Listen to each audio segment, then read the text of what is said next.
Hello guides. तो आज की क्लास में क्लास है 3, सब्जेक्ट है हिंदी और चैप्टर नंबर पार्ट 1। पार्ट का नाम है प्रार्थना, जिसको हम विनती भी कहते हैं। तो यह एक कविता है। इस कविता को अच्छे से पढ़ लेना है और याद कर लेना है।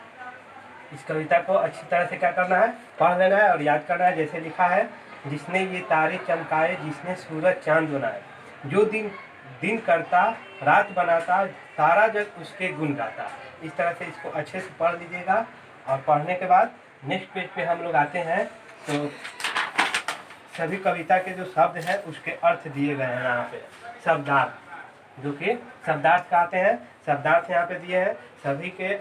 सभी शब्दों के अर्थ को याद कर लीजिएगा। जैसे कि फर्स्ट नंबर में दिया है सारा। सारा का मतलब होता है टोटल, पूरा पूरा, और इसको इंग्लिश में कहते हैं होल, पूर्ण। सेकेंड नंबर में है तारे, जो हम लोग रात में देखते हैं। तो तारे अक्सर हम लोग कहते हैं, इसको सितारे भी कहते हैं और इसको इंग्लिश में स्टार्स कहते हैं। इस प्रकार से और भी विभिन्न शब्द दिए गए हैं। जैसे गुण है, गुण को विशेषता। जग है तो जग को पूरी दुनिया या संसार भी कहते हैं। पर्वत है, पर्वत को पहाड़, इंग्लिश में माउंटेन कहते हैं। जलदाता, जलदाता का मतलब जो जल देता है, यानी कि बादल, बादल भी कहते हैं और इंग्लिश में इसको क्लाउड। तो इस तरह से विभिन्न बहुत सारे शब्द दिए हैं। इसको आप लोग अच्छी तरह से पढ़ लीजिएगा। नेक्स्ट पेज पर हम लोग आते हैं। तो यहाँ पे अभ्यास दिया गया है।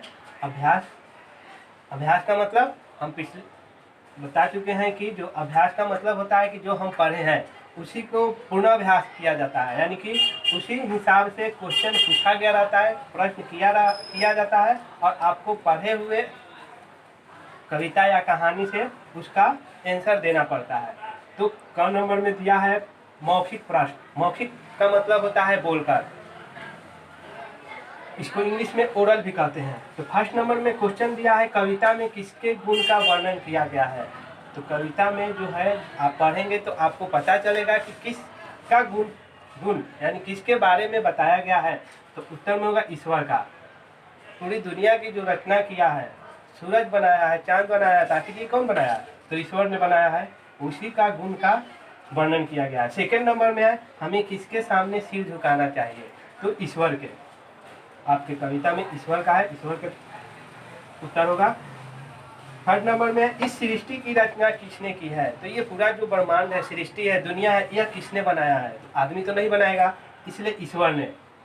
तो ये सारे तीनों क्वेश्चन के आंसर ईश्वर नहीं होंगे, ये मौखिक है। नेक्स्ट पॉइंट पे आते हैं। ख नंबर, निम्न प्रश्नों के उत्तर लिखिए। ये जो उत्तर है इनका लिखना है।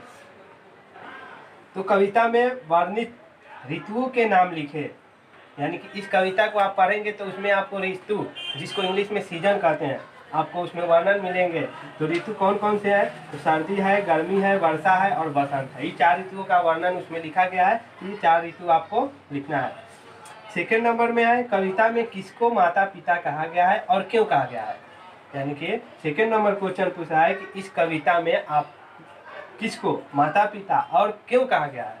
तो उत्तर होगा आपका ईश्वर को कहा गया है, क्योंकि सबको जीवन देने वाले हैं, सबका रखवाले हैं और पूरा सृष्टि का जो निर्माण करने वाले हैं वही है। थर्ड नंबर में है, कविता का भावार्थ अपने शब्दों में लिखे। तो कविता आप पूरी पढ़ लीजिएगा, उसका भावार्थ यही होगा कि पूरा संसार उसको प्रणाम करता है, जो यह संसार को बनाया है, पूरी सृष्टि को बनाया है, पूरे जीव जंतु से लेकर पूरे वस्तु का निर्माण किया है, सबको जीवन देता है, सबका रक्षक है, वही हमारे माता पिता हैं, उसके सामने सिर झुकाना चाहिए। तो ये आपका भावार्थ हो गया।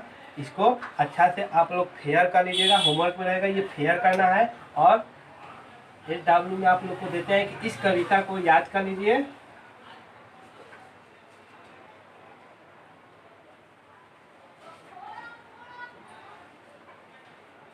इस कविता को याद कर कर अपने पेरेंट्स को सुना देना है।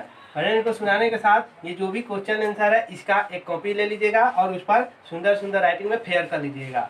फेयर करने के बाद नेक्स्ट पेज पे हम लोग आते हैं। तो निम्नलिखित प्रश्न पंक्तियाँ पूरी कीजिए। ये जो पंक्ति दिया गया है फिल इन द ब्लैंक्स और रात बनाता, तो ये आप लोग पोएम कविता पढ़ेंगे तो उसमें ये रात बनाता मिलेगा और इसके पहले जो शब्द लिखा हुआ होगा उसी को इसमें फिलअप करना है। जैसे कि हम दिखा रहे हैं, जैसे कि सबसे पहले दिया गया है रात बनाता, तो रात बनाता यहाँ पे आप लोग को रात बनाता है। रात बनाता के पहले जो दिन करता, तो ये जो दिन करता होगा इसमें आपको फिलअप करना है।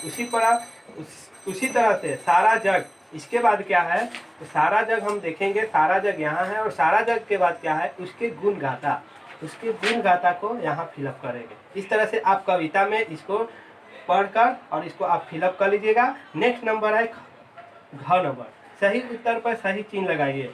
जो ये है पतझड़ का मौसम किस ऋतु के बाद आता है, तो ये जो है गर्मी है, सर्दी है, बसंत है, वर्षा है, तो सर्दी के बाद आता है। और इसको क्या किया जाता है, जो सही है उसमें टिक लगा लेना है 1 2 3।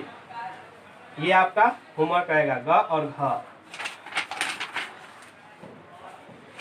आज के लिए इतना काफ़ी है और इसको आप फेयर कर लीजिएगा, अच्छा तरह से कविता को याद कर लीजिएगा।